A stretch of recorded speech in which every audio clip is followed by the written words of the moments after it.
आज के ब्लॉग की शुरुआत मैंने अपनी बेटी के हेयर स्टाइल से की है, पर मैं बात किसी और टॉपिक पे करने वाली हूँ आज। कल शाम को थोड़ा-सा ज़्यादा ही आलस आ गया मुझे, तो मैंने ना खुद को व्यवस्थित किया और ना ही घर को व्यवस्थित किया। इसलिए आज की सुबह इतनी हबड़-तबड़ हो गई कि समझ ही नहीं आ रहा था कि मैं काम कैसे शुरू करूँ और क्या करूँ? क्या नाश्ता बनाऊँ? और सबसे पहले मैं नाश्ता बनाऊँ कि ब्रेकफ़ास्ट की तैयारी करूँ कि लंच की तैयारी करूँ? कुछ समझ ही नहीं आ रहा था। इसलिए आज मैं इसी टॉपिक पर आपसे बात करने वाली हूँ। कभी आपने महसूस किया है कुछ सुबहें बहुत हल्की, शांत और अच्छी लगती हैं और कुछ सुबहें बिना वजह भारी-भारी सी लगने लगती हैं। असल में हमारी सुबह पिछली शाम से शुरू हो जाती है। अगर शाम भाग-दौड़, तनाव, बिखरेपन में गुजरती है तो अगला दिन भी वैसा ही महसूस होता है।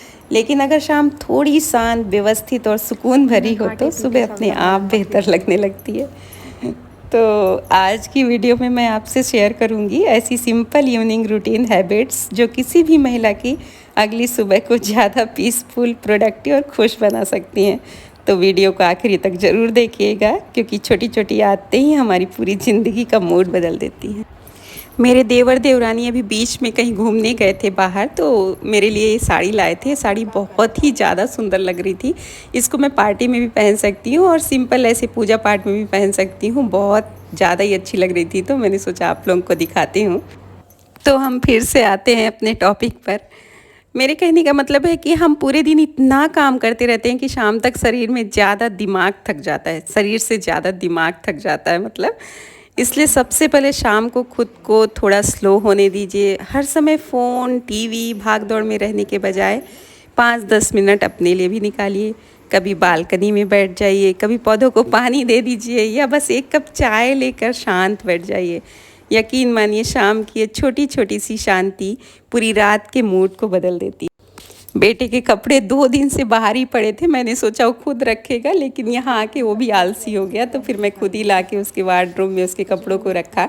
मैंने सोचा चलो बाहर बच्चे रहते हैं तो खुद से तो करते ही रहते हैं, सोचा होगा कि मम्मी कर देगी, तो फिर मैं यहाँ पे उन लोगों के रूम में लेके आई थी और उसका कपड़ा रखी। और ये रूम है बच्चों का, हमारी जॉइंट फैमिली है तो सभी बच्चे एक साथ एक ही रूम में रहते हैं, तो ये उन्हीं का कमरा है। अभी तो बहुत अस्त व्यस्त है क्योंकि कोई थे नहीं काफ़ी दिनों से। अब इसको ठीक करेंगे क्योंकि अब सब बच्चे धीरे धीरे आ रहे हैं। बहुत लोग सुबह को आसान बनाना चाहते हैं लेकिन तैयारी रात में नहीं करते। अगर आप चाहती हैं कि सुबह स्ट्रेस कम हो तो शाम में ही छोटी छोटी तैयारियां कर लीजिए।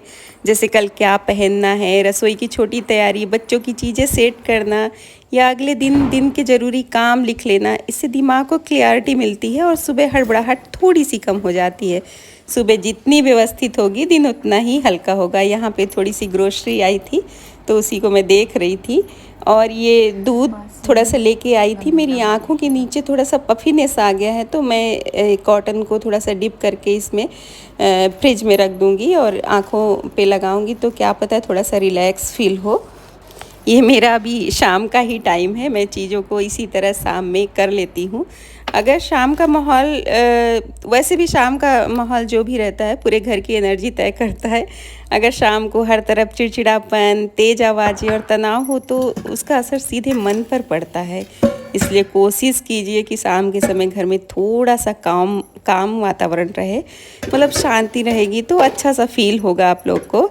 हल्का म्यूज़िक, साफ़ सुथरा कमरा, धीमी बातें और थोड़ी पॉजिटिविटी, ये छोटी छोटी चीज़ें सुनने में साधारण तो लगती हैं लेकिन मन को बहुत अच्छा सुकून भी देती हैं। आजकल सबसे बड़ी आदत क्या बन गई है, रात तक देर तक मोबाइल चलाते रहते हैं। हम सोचते हैं कि बस 5 मिनट, लेकिन पता ही नहीं चलता कब आधा घंटा निकल जाता है और फिर दिमाग शांत होने के बजाय और ज़्यादा थक जाता है।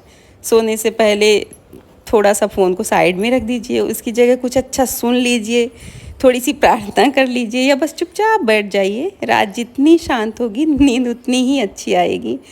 महिलाएं पूरे दिन सबका ध्यान रखती हैं। हम औरतें मतलब ध्यान तो रखना ही पड़ता है बच्चों का, हस्बैंड का, परिवार का, लेकिन खुद को अक्सर हम भूल जाते हैं। इसलिए शाम में कम से कम 15 मिनट सिर्फ अपने लिए निकालिए। स्किन केयर, हल्की वॉक, डायरी लिखना या बस मन की बातें सोच लेना। ये सेल्फ केयर नहीं है, ये मन को संभालना है। जब मन शांत होता है तो अगला दिन भी अच्छा महसूस होता है। सोने से पहले अपने दिन के बारे में सोच लीजिए, जो अच्छा हुआ उसके लिए थैंकफुल रहिए और जो नहीं हुआ उसे वहीं छोड़ दीजिए। हर दिन परफेक्ट नहीं होता, लेकिन हर रात हमें नया मौका देती है खुद को थोड़ा बेहतर महसूस कराने का। जब हम हल्के मन से सोते हैं ना, तो सुबह भी हल्की सी लगती है। तो बस एक अच्छी सुबह पाने के लिए हमें अपनी शाम को थोड़ा बेहतर बनाना होता है। परफेक्ट मॉर्निंग का मतलब बहुत सारे रूल्स नहीं होते, बल्कि छोटी छोटी पीसफुल हैबिट्स होती हैं।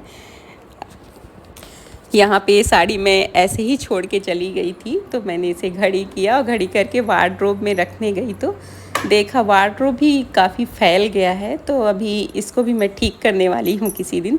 इतनी ज़्यादा साड़ियाँ हो गई हैं कि रखने की कहीं जगह ही नहीं थी। इसलिए मैं कल के वीडियो में मैंने आप लोगों से बातें शेयर की थी कि मतलब जितना हमें ज़रूरत है हमें वैसे ही लेना चाहिए। इतना भी हमें शॉपिंग नहीं कर लेनी है कि हमारे वार्डरोब में जगह ही ना बचे। और यहाँ पे मैं रूम को थोड़ा सा सेट कर रही हूँ। एक खिड़की खुली थी, दिन में थोड़ा सा खोल देती हूँ क्योंकि उजाला आता है तो काफ़ी अच्छा लगता है। पहले मैं बहुत अंधेरा करके रखती थी, अचानक से मेरे माइंड में आया नहीं, थोड़ा सा उजाला आना भी बहुत ज़रूरी है। अभी से जैसे आप देख रहे हैं सोफ़ा मुझे ठीक लग रहा है, टेबल भी ठीक लग रहा है, लेकिन ये कुशन अगर मैं इसमें थोड़ा सा हाथ लगा दूंगी तो इसमें इसका एक अलग ही लुक आ जाएगा। तो इस तरीके से शाम को आप अगर अपने सोफ़ा को, टेबल को, सब कुछ साफ़ करके रख लेते हैं तो अगली सुबह आपको बहुत ज़्यादा मेहनत नहीं करनी पड़ेगी। यहाँ पर मैं चीज़ों को व्यवस्थित करके आराम से थोड़ी देर रिलैक्स होकर बैठी हूँ और कल के लिए हमें क्या बनाना है, क्या करना है, उसके बारे में भी सोच रही थी और अपनी वीडियोज़ के बारे में भी सोच रही थी। तो काफ़ी अच्छा है। अगर 5-10 मिनट ही लगते हैं इन सब चीज़ों में, और फिर मैं कल सुबह उठ के क्या पहनना है ये सब भी सोचना रहता है, तो उसके लिए मैं एक दिन पहले ही अपने कपड़ों को निकाल लेती हूँ। तो ऐसा रहा आज का मेरा पूरा दिन। हम फिर मिलेंगे, तब तक के लिए थैंक यू।